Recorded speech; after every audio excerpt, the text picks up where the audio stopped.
अरहतो सम्मा सम्बुद्धस्स नमो तस्स भगवतो अरहतो सम्मा सम्बुद्धस्स नमो तस्स भगवतो अरहतो सम्मा सम्बुद्धस्स। आज यहाँ पर तथागत गौतम बुद्ध की जयंती का कार्यक्रम यहाँ पर आयोजित किया गया है। तो मैं काफ़ी अलग अलग प्रोग्राम में व्यस्त होने की वजह से मैं काफ़ी देर से मैं आप लोगों के बीच में आया हूँ, लेकिन मैं आपका ज़्यादा समय नहीं लूँगा, क्योंकि अभी बोला गया है कि आप लोग काफ़ी देर से यहाँ पर बैठे हैं। तो जैसे कि आप देखते होंगे कि तथागत गौतम बुद्ध का उत्पन्न होना ये सुख कर है, हम सब लोग का मिलजुल कर रहना ये भी सुख कर है, और धम्म देशना सुनना ये भी सुख कर है। तो मनुष्य के जीवन के लिए काफ़ी महत्वपूर्ण है। तो भंते कच्चायन जी ने मुझे यहाँ पर दूसरी बार आमंत्रित किया है। पहली बार इस ग्राउंड में मैं आया, लेकिन उस समय प्रोग्राम नहीं था, सिर्फ यहाँ पर भंते जी ने दिखाने के लिए लेकर आए हुए थे, और आज दूसरी बार हमें यहाँ पर आमंत्रित किया है। तो इस मौके पर आप सभी लोग मंचासीन उपस्थित भिक्खु संघ को मैं सबसे पहले वंदन करता हूँ, और आप सभी उपासक उपासिकाएं हैं। बड़ी अच्छी बात कही जा रही थी कि सब जगह पुरुष को समानता दी जाती है, लेकिन महिलाओं को कम दी जाती है। लेकिन आपको बताते हुए मुझे बड़ा खुशी होता है कि हम पूरे देश के अंदर में महिलाओं को एम्पावर करने के लिए, उन्हें अवसर देने के लिए महिला सशक्तिकरण संघ बनाया है। तो जहाँ पर महिलाएं होती है वो भाषण भी करती है, वो मन संचालन भी करती है, और आभार भी करती है, और सबसे ज़्यादा अलग अलग क्षेत्रों में वो काम करती है। क्योंकि तथागत गौतम बुद्ध कहा करते थे कि ऐसा हमने नहीं सोचना चाहिए कि महिलाएं पीछे रह जाती है। तो एक में छोटी सी तथागत गौतम बुद्ध के समय की बात है कि एक बार जो है तथागत गौतम बुद्ध के साथ में राजा प्रसन्नजीत वार्तालाप कर रहे थे, और वार्तालाप करते समय एक द्वारपाल आते हैं और प्रसन्नजीत राजा के कान में कुछ बातें कहते हैं।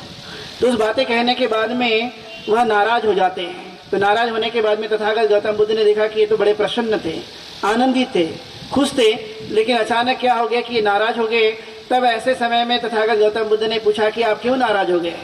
तब राजा प्रसन्नजीत ने उन्हें कहा कि मेरी जो रानी है मल्लिका, उसको बेटी हुई है, पुत्री हुई है, और इसलिए मैं नाराज हो गया हूँ। जब तथागत गौतम बुद्ध उन्हें समझाते कि नहीं, आपने ऐसा विचार नहीं करना चाहिए, महिला हो या पुरुष हो ये दोनों बराबर हैं। तब वो कहते कि हो सकता है कि एक महिला से, एक पुत्री से जो बच्चे जन्म लेंगे, हो सकता है वो शासक बने, अच्छा बने, सुशील हो, वो सेवा भावी हो, अलग अलग गुण उसके अंदर में देखे जा सकते हैं। इसलिए महिला और पुरुष में किसी भी प्रकार का भेद नहीं है। ये सबसे पहले तथागत गौतम बुद्ध ने अपने समय काल में इस बातों को कहा था, और एक साक्षात उन्होंने उदाहरण भी प्रस्तुत किया। उन्होंने भिक्खु संघ के साथ साथ भिक्खुनी संघ भी बनाया, जैसा कि हम लोग जानते ही हैं। और इसलिए तथागत गौतम बुद्ध के जितने विचार हमारे जीवन के लिए हैं, वह निश्चित तौर पे हम ये कह सकते हैं कि एक इंसान को इंसान बनाने के लिए है, एक मानव को एक मानव बनाने के लिए है, और हर एक आदमी को एक आदमी से जोड़ने के लिए है, जहाँ पर किसी भी प्रकार का आपको भेदभाव होकर देखने के लिए नहीं मिलता है।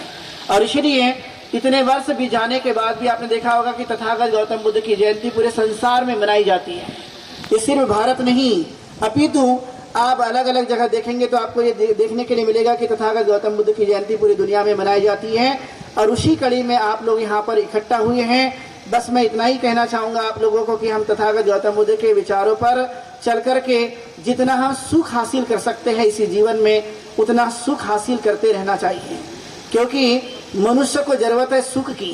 जब भंते जी बता रहे थे, मुझे बड़ा अच्छा लगा कि मैं आज तक हॉस्पिटल में लेटने के लिए नहीं गया हूँ।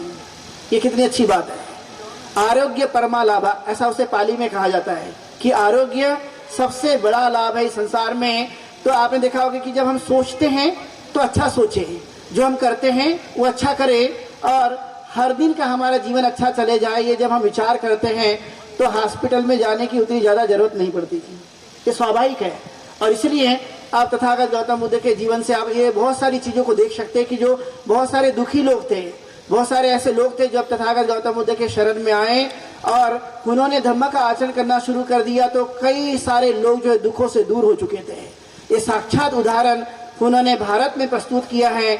और इसीलिए हमें सुखी बनने का मार्ग उन्होंने दिया है, इसलिए हमने सुखी होने के लिए उनके मार्ग पर हर दिन चलने का हमें अभ्यास करना है। और मुझे उम्मीद है कि आप लोग सभी लोग उनके मार्ग पर चल रहे होंगे, तो दूसरों को और प्रेरित करें।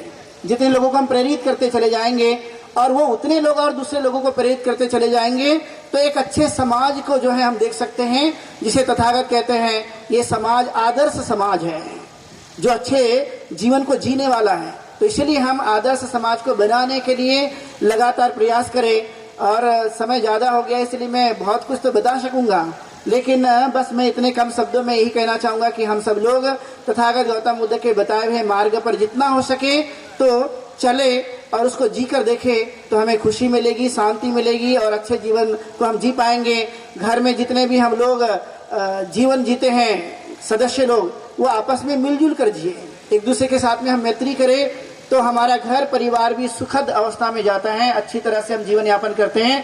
तो मुझे उम्मीद है कि आप लोग जरूर तथागत गौतम बुद्ध की जयंती के अवसर पर जिन भी भंते लोगों को, जिन भी हमारे अतिथियों को आप लोगों ने सुना होगा, उनकी एक एक बात हम अपने जीवन काल में अंगीकार करें और जीवन को उज्जवल बनाएं। इतनी बात कहते हुए यहीं पर रुकता हूँ।